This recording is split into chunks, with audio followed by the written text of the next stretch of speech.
Hai semua, welcome back to Gila Film Channel bersama gue Ayu Welirang. Di episode Gila Film kali ini, gue mau nge-review film adaptasi dari film Korea. Buat kalian pecinta film Korea, bisa merapat dulu nih. Nah, jadi di tengah demam Hallyu yang telah menjamur saat ini, rupanya beberapa production house Indonesia mencoba untuk membuat versi adaptasi dari film-film yang cukup tenar di Korea sana. Sebut saja Sunny yang sudah diadaptasi menjadi Bebas oleh Miles Film. Kemudian ada serial Tunnel yang diadaptasi dengan pemerannya itu Doni Alamsyah dan tayang di GoPlay, dan ini gue suka banget sih sumpah. Apalagi yang nulis skenarionya Mbak Ratih Kumala.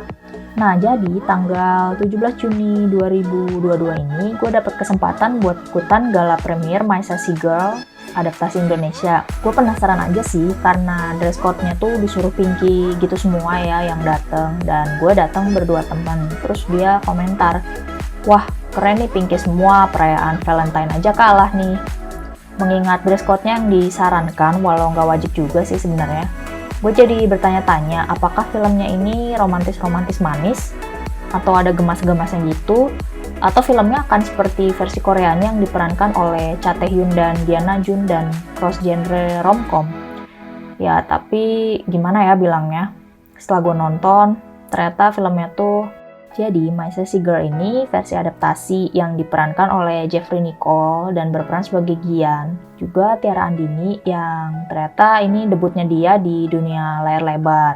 Tiara Andini di sini berperan sebagai Sisi. Skenarionya tuh ditulis oleh Titin Watimena dan disutradarai oleh Fajar Bustami. Di beberapa menit awal, gue tuh masih bisa ngikutin ceritanya. Tapi setelah melewati beberapa plot point dan kemunculan karakter-karakter lain, gue tuh mulai ngerasa, kok film ini agak aneh ya? Agak ada yang skip gitu lah. Kayak ada potongan yang nggak pas, terus cringy.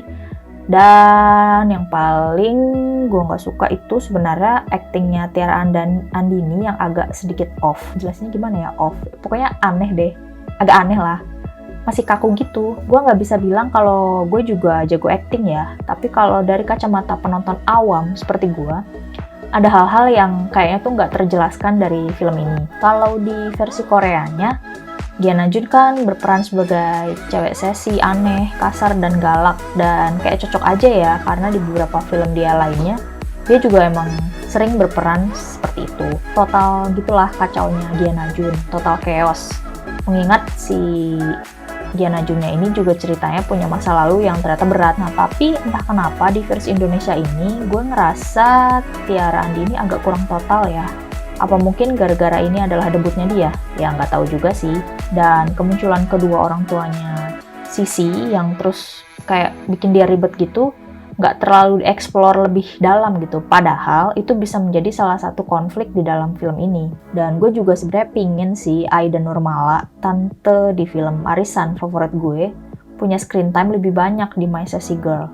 Ya jadinya kemunculan beliau malah bikin gue bingung sendiri. Bingung sih ceritanya itu, ya pokoknya agak aneh aja. Gue pengen cerita sebenarnya kebingungan gue itu di sebelah mana, tapi takutnya spoiler sih. Jadi nanti kalian tonton sendiri aja ya. Terus ada hal-hal lain yang gak terjelaskan. Itu saat ada tokoh-tokoh gak terduga muncul.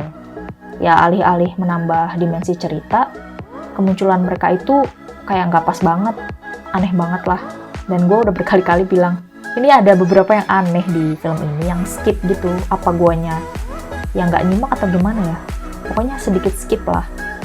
Jadi ketika ada tokoh-tokoh muncul, terus tiba-tiba dia melakukan apa gitu ya. Terus gue sebagai penonton tuh kayak langsung yang, hah? Ini apaan sih? Kok dia kayak gini? Nggak nyambung banget. Gitulah kira-kira komentar gue. Dan menjelang pertengahan, yang bisa gue lakukan adalah menonton My Sassy Girl sambil mengernyitkan dahi gitu. Ada bagian-bagian cerita yang menurut gue kayak filler. Kalaupun bagian cerita itu nggak ada di sana, kayaknya nggak akan ngaruh-ngaruh amat sih sama plot ceritanya.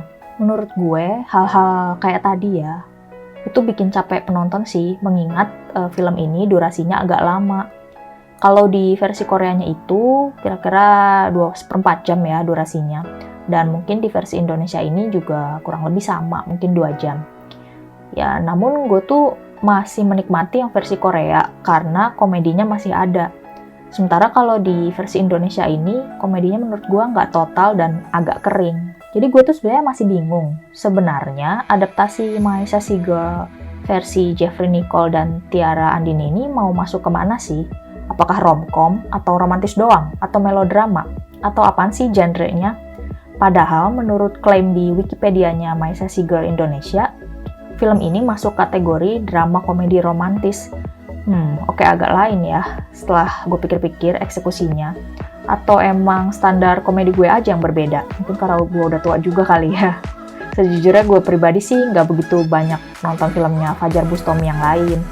Kalau nggak salah sempat nonton Romeo dan Rinjani sama Seleng Nggak Ada Matinya. Cuman ekspresi gue saat nonton My Sassy Girl ini kayaknya lebih parah deh daripada nonton Romeo Rinjani sama Seleng Nggak Ada Matinya.